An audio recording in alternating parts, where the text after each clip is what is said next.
اور میں اس کے پاؤں پڑ گئی۔ چودھری صاحب، خدا کے واسطے مجھے معاف کر دیں، آج کے بعد کبھی ایسی غلطی نہیں کروں گی، بس مجھے نوکری سے نہ نکالیں، میرا اور کوئی ٹھکانہ نہیں۔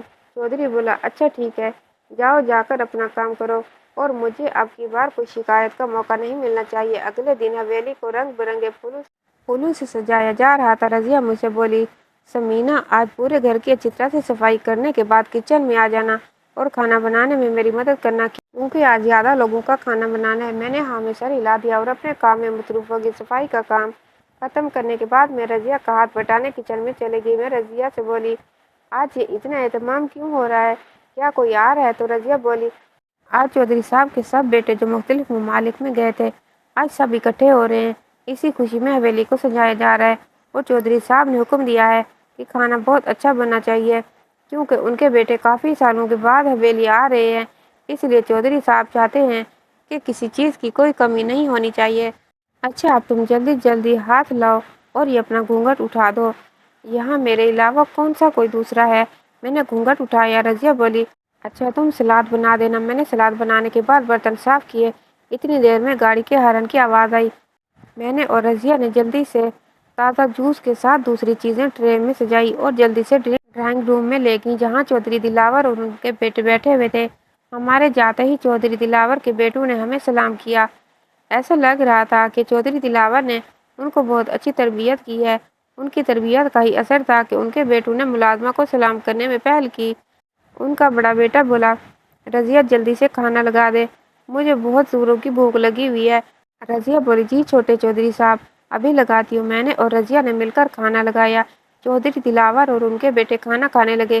آج میری بیٹیاں کھانے کی ٹیبل پر موجود نہیں تھی، یہ بات مجھے پریشان کر رہی تھی۔ میں نے طے کر لیا تھا کہ آج رات سب کے سونے کے بعد میں اس کمرے میں ضرور جاؤں گی، چاہے مجھے اس کے لیے نوکری ہی کیوں نہ چھوڑنی پڑے، اور میں ادھر آئی بھی تو اپنی بیٹیوں کے لیے ہی ہوں۔ سب نے کھانا کھا لیا تو چودھری دلاور کے بیٹوں نے کھانے کی بہت تعریف کی۔ چودھری صاحب بولے، رضیہ، کھانا کس نے بنایا ہے؟ رضیہ بولی، چودھری صاحب، یہ کھانا میں نے اور سمینا نے بنایا ہے۔ چودھری دلاور بولا، آج میں بہت خوش ہوں، کیونکہ میرے بیٹے کامیابی کے بعد گھر لوٹے ہیں، اور پھر تم نے کھانا بہت اچھا بنایا ہے، مانگو، آج کیا مانگنا ہے؟ رضیہ بولی، چودھری صاحب، مجھے کچھ نہیں چاہیے، اللہ تعالیٰ کے بعد آپ کا دیا ہوا سب کچھ میرے پاس موجود ہے۔ اس سے پہلے کہ چودھری دلاور مجھ سے پوچھتا، ان کا بیٹا بولا، بابا جی، امی جان کیسی ہیں؟ ڈاکٹرز نے کیا کہتے ہیں؟ تو چودھری دلاور بولا، مجھے امید ہے کہ تمہاری ماں بہت جلد ٹھیک ہو جائے گی، کیونکہ وہ ایک دفعہ کوما سے باہر آئی تھی، لیکن وہ پھر سے کوما میں چلی جاتی ہے۔ ڈاکٹر نے امید تو دلائی ہے کہ آنے والے دنوں میں، کچھ مہینوں میں تمہاری ماں بالکل ٹھیک ہو جائے گی، اور پھر ان کا خیال تو اتنے اچھے طریقے سے رکھا جا رہا ہے۔ ان کے بیٹے بولے، ہم امی جان کو دیکھنا چاہتے ہیں۔ تو چودھری صاحب بولے، چلو میرے ساتھ، اٹھ کر جانے لگے۔ تو میں بولی، چودھری صاحب، مجھے آپ سے کچھ مانگنا ہے، اور مجھے امید ہے کہ آپ مجھے خالی ہاتھ نہیں لوٹائیں گے۔ تو چودھری دلاور بولا، ہاں بتاؤ، کیا مانگنا چاہتی ہو؟ میں نے چودھری دلاور کے سامنے اپنی جھولی پھیلائی اور بولی، چودھری صاحب، میری جھولی میں میری بیٹیاں ڈال دیں۔ چودھری دلاور بولا، کون سی بیٹیاں؟ تم کن بیٹیوں کی بات کر رہی ہو؟ میں بولی، وہ جو کہ میرے شوہر اصغر نے آپ کو بیچی ہیں، اور اس کے بدلے میں آپ نے انہیں بھاری رقم دی تھی۔ میں نے سنا تھا میری بیٹیاں یہاں بہت عیش و عشرت میں ہیں، اور آپ بہت نیک دل انسان ہیں، لیکن جب میں نے انہیں دیکھا تو میری ممتا یہ دیکھ کر تڑپ اٹھی۔ جب میں نے اپنی بیٹیوں کے پاؤں پر بڑے بڑے چھالے بنے ہوئے دیکھے، جو کہ پانی سے بھرے ہوئے تھے، پتہ نہیں آپ لوگ کون سا ظلم میری بیٹیوں پر کر رہے ہیں، تو یہاں اپنی بیٹیوں کو بس دیکھنے کے لیے آئی تھی، لیکن اب میں اپنی بیٹیوں کو اپنے ساتھ لے جانے کے بنا واپس نہیں جاؤں گی۔ چودھری دلاور خاموش رہا۔ چودھری دلاور کے بیٹے سوالیہ نظروں سے اپنے باپ کی طرف دیکھنے لگے۔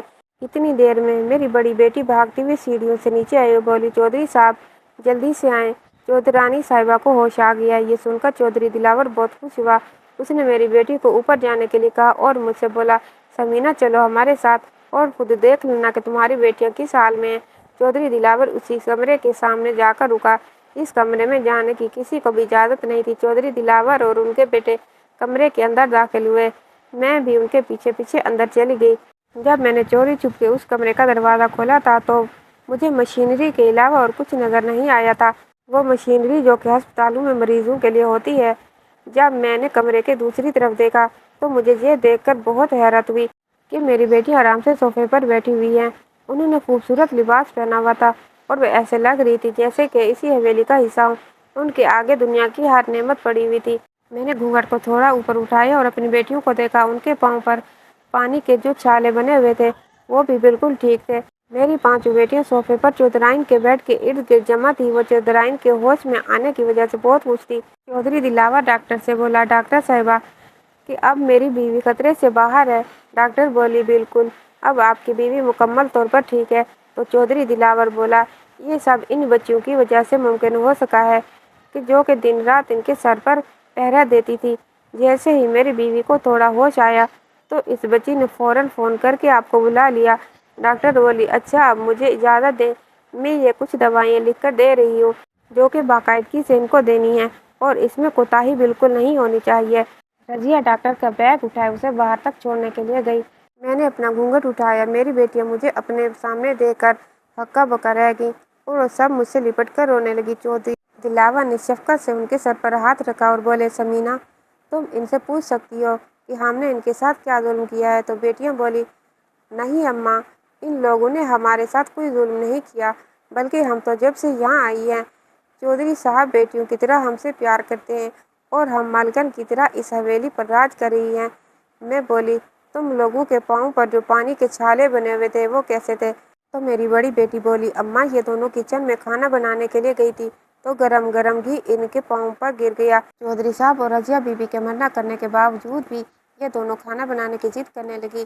ان کی ضد کی وجہ سے انہیں یہ تکلیف اٹھانی پڑی۔ اماں، آپ سوچ بھی نہیں سکتی کہ ہم یہاں کتنی خوش ہیں۔ وہ تو خدا کا لاکھ لاکھ شکر ہے کہ ابا نے ہمیں چودھری دلاور کو بیچا، اگر کسی اور کو بیچتا تو پتہ نہیں آج تیری بیٹیاں کہاں اور کس حال میں ہوتی۔ ابا نے مڑ کر ہماری خبر تک نہیں لی کہ میری بیٹیاں جی رہی ہیں یا مر گئی ہیں۔ ان سے اچھے تو یہ لوگ ہیں جنہوں نے غیر ہوتے بھی ہمیں اتنا پیار دیا۔ میں بولی، مگر تم اس کمرے تک کیوں محدود رہتی ہو؟ تو میری بیٹی بولی، چودرائنی صاحبہ کوما میں تھی تو ہم پانچوں ان کی دیکھ بھال کی ذمہ داری لی، اس لیے ہم اس کمرے سے صرف کھانا کھانے کے لیے ہی باہر نکلتی تھی۔ چودرائن نے میری بیٹیوں کو اپنے پاس بلایا اور ان سے بولی، آج تم لوگوں کی بدولت میں بالکل ٹھیک ہوں۔ میں تم لوگوں کا یہ احسان زندگی بھر نہیں اتار سکتی کہ تم لوگوں نے میری اتنی دیکھ بھال کی۔ چاہے میں کوما میں تھی لیکن آنکھیں کھولنے کے بعد سب سے پہلے میں نے تم پانچوں کو دیکھا۔ میں تم پانچوں کو ہر وقت اپنے پاس محسوس کرتی تھی۔ چودھری صاحب کو گہری سوچ میں ڈوبا ہوا دیکھ کر چودرانی بولی، دلاور صاحب، آپ کن سوچوں میں ڈوبے ہوئے ہیں؟ تو چودھری دلاور بولا، میں کچھ سوچ رہا ہوں مگر پتہ نہیں جیسا میں سوچ رہا ہوں ایسا ممکن ہو سکتا ہے کہ نہیں۔ تو چودھری دلاور کا بڑا بیٹا بولا، ہمیں بھی تو پتہ چلے بابا آپ کیا سوچ رہے ہیں۔ تو چودھری دلاور بولا، اگر تم پانچوں کو کوئی اعتراض نہ ہو تو میں اپنی پانچوں بیٹیوں کا نکاح تم پانچوں سے کرنا چاہتا ہوں۔ تو ان کے پانچوں بیٹے بولے، بابا ہمیں اس سے کوئی اعتراض نہیں، آپ ہمارے بڑے ہیں اور بڑے ہونے کے ناطے آپ ہمارے لیے جو بھی فیصلہ کریں گے ہمیں وہ سر آنکھوں پر ہوگا۔ تو چودھری دلاور مجھ سے بولا، ثمینہ بہن، تم بتاؤ تم کیا چاہتی ہو؟ تم واپس اپنی بیٹیوں کو اس درندہ انسان کے پاس لے جانا چاہتی ہو جو پھر دوبارہ انہیں کسی اور کے ہاتھوں میں بیچ سکتا ہے؟ ثمینہ بہن، تم مانو یا نہ مانو، میں اپنی بیٹیوں کو ہرگز تمہارے ساتھ نہیں جانے دوں گا اور ایک باپ ہونے کے ناطے میں ابھی اور اسی وقت ان کا نکاح اپنے بیٹوں سے کروں گا، کیونکہ ان سے اچھی بہویں اس گھر میں ہمیں کوئی اور نہیں مل سکتی۔ چودھری دلاور نے اسی وقت مولوی اور گواہوں کو بلایا اور باری باری میری بیٹیوں کا نکاح اپنے بیٹوں سے کر دیا، یہ جانتے ہوئے بھی کہ ان کے بیٹے باہر کے ملکوں سے اعلیٰ تعلیم حاصل کر کے آئے ہیں اور میری بیٹیاں کم پڑھی لکھی ہیں۔ نکاح کے بعد میری بیٹیاں مجھ سے گلے مل کر بہت روئی۔